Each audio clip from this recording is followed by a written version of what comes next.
Sir నమస్తే. నమస్తే.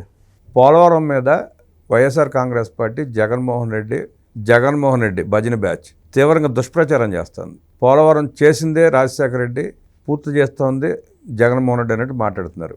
చంద్రబాబు నాయుడు గారి పాత్ర ఏమి లేదంటూ ఈ మధ్య కొత్తగా ప్రచారం మొదలుపెట్టారు. అసలు ఆ పోలవరం ఏంటి, దాని కథ ఏంటి, చేసిన పనులు ఏంటి? పోలవరం అనేది ఆంధ్ర రాష్ట్ర ప్రజల జీవనాడి.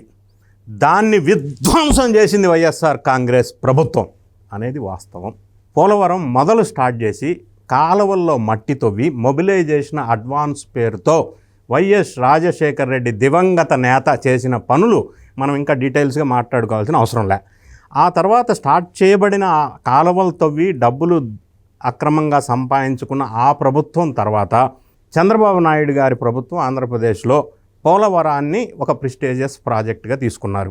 అది చాలా అవసరం ఆంధ్ర రాష్ట్ర ప్రజలకి అని చెప్పి చంద్రబాబు నాయుడు గారి హయాంలో సోమవారం పోలవరం అని ప్రతి మండే పోలవరాన్ని రివ్యూ చేసుకుంటూ ఎంతో ప్రతిష్టాత్మకంగా అప్పట్లో చంద్రబాబు నాయుడు గారు పరిపాలించిన పీరియడ్లో, అంటే జగన్ రెడ్డి గారి 2019 కంటే ముందు పోలవరం మీద కాన్సన్ట్రేషన్ ఎక్కువ పెట్టి అప్పట్లోనే 72% పనులు పూర్తి చేసిన చరిత్ర చంద్రబాబు నాయుడు గారి ప్రభుత్వంలో జరిగింది. అప్పట్లో ఆ విధంగా డెవలప్మెంట్ చేసిన తర్వాత 2019 నుంచి 14 వరకు జగన్ రెడ్డి గారి ప్రభుత్వం వచ్చిన తర్వాత పోలవరాన్ని నెగ్లెక్ట్ చేశారు. అమరావతిని ఏ విధంగా నెగ్లెక్ట్ చేశారో పోలవరాన్ని కూడా అదే విధంగా విధ్వంసం చేశారు.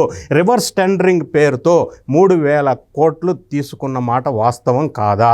రెండోది, R&R ప్యాకేజీ కింద 2019-14లో జగన్ రెడ్డి గారు నిరాశ్రమం పొందుతున్న వాళ్ళకి R&R ప్యాకేజీ కింద ₹1 కూడా పేమెంట్ ఎందుకు చేయలేదు? పోలవరం డెవలప్ చేసి చెయ్యాలన్న సంకల్పం వైఎస్ఆర్ కాంగ్రెస్ పార్టీకి ఉంటే R&R ప్యాకేజీ నిర్వాసితులకు ఎందుకు పేమెంట్ చేయలేదు?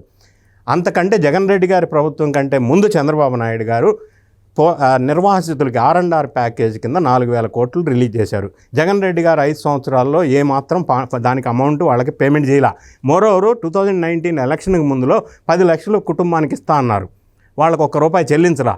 ఇప్పుడు ఎన్డీఏ గవర్నమెంట్ 2024లో అధికారంలోకి వచ్చిన తర్వాత నిర్వాసితులకి R&R ప్యాకేజీ కింద 850 crores రిలీజ్ చేశారు. మళ్ళీ గవర్నమెంట్ అధికారంలోకి వచ్చిన తర్వాత అంటే ఒక పక్కన పోలవరాన్ని రీస్టార్ట్ చేస్తూ అప్పట్లో 72%, 73% కంప్లీట్ చేసిన పోలవరాన్ని ఈరోజు 9 నెలల్లో ఇప్పటి వరకు ఇంకొక 7% పూర్తి చేసి 80% వరకు పోలవరాన్ని పూర్తి చేసిన ఘన చరిత్ర ఎన్డీఏ ప్రభుత్వానికి చంద్రబాబు నాయుడు గారికే మాత్రమే దక్కుతుంది.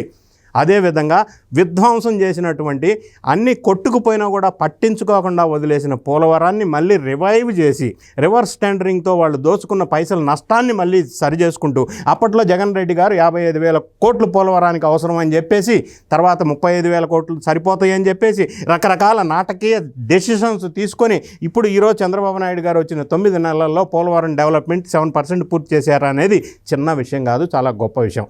ఎందుకంటే ఏపీ అంటే అమరావతి, పోలవరం అని ఒక స్టాండ్ తీసుకొని ఎన్డీఏ గవర్నమెంట్ 9 నెలల్లో అద్భుతంగా పోలవరాన్ని, అమరావతిని ప్యారలల్గా డెవలప్ చేసుకుంటూ వెళ్తున్న విషయం మనం చూస్తున్నాం.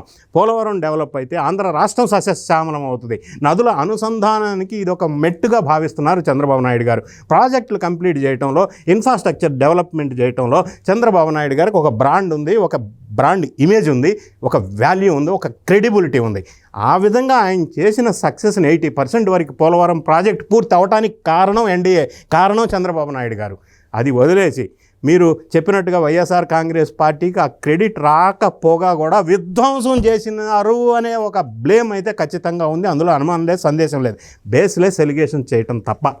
వైఎస్ఆర్ కాంగ్రెస్ పార్టీలో అప్పట్లో ఆ ఇరిగేషన్ శాఖ మంత్రిగా పనిచేసిన కాంబాబు ఎవరు, Anil Kumar Yadav first term, second term అదే కాంబాబా రాంబాబా.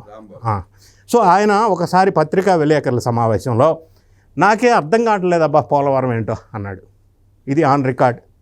మరి అటువంటి మంత్రులు, అటువంటి వైఎస్ఆర్ కాంగ్రెస్ పార్టీ, అటువంటి ప్రభుత్వం పోలవరాన్ని డెవలప్ చేయాలని సంకల్పమే లేదు, విధ్వంసం చేయాలని తప్ప అనేది ఆ మంత్రి గారు చెప్పిన ఒక స్టేట్మెంట్ చాలు. సో వాళ్ళు డెవలప్మెంట్ చేయకపోయినా, R&R ప్యాకేజీ కింద నిర్వాసితులకి ఏ మాత్రం సహాయం చేయకపోయినా, పనులు పూర్తి చేయకపోయినా, రివర్స్ టెండరింగ్ పేరుతో లూటీ చేసినా, ఇప్పుడు మళ్ళీ ఎన్డీఏ గవర్నమెంట్ వచ్చిన తర్వాత పునర్జీవనం చేసి ముందుకు తీసుకెళ్తున్న సందర్భం మనం చూసాం. దీన్ని అప్రిషియేట్ చేయాల్సింది పోయి బేస్లెస్ ఎలిగేషన్స్, పొలిటికల్ మైలేజ్ కోసం ఎలిగేషన్ చేస్తున్నారు వైఎస్ఆర్ కాంగ్రెస్ పార్టీ వాళ్ళు. ఒక్కసారి ఆత్మ విమర్శన చేసుకోవాల్సిన అవసరం ఉంది. ప్రజలందరూ గమనిస్తున్నారు, అందరికీ అన్ని విషయాలు తెలుసు. ఊరికే బేస్లెస్ ఎలిగేషన్ చేయడం కరెక్ట్ కాదు. ధన్యవాదాలు సార్, అనేక విషయాలు చెప్పినందుకు ధన్యవాదాలు. నమస్కారం.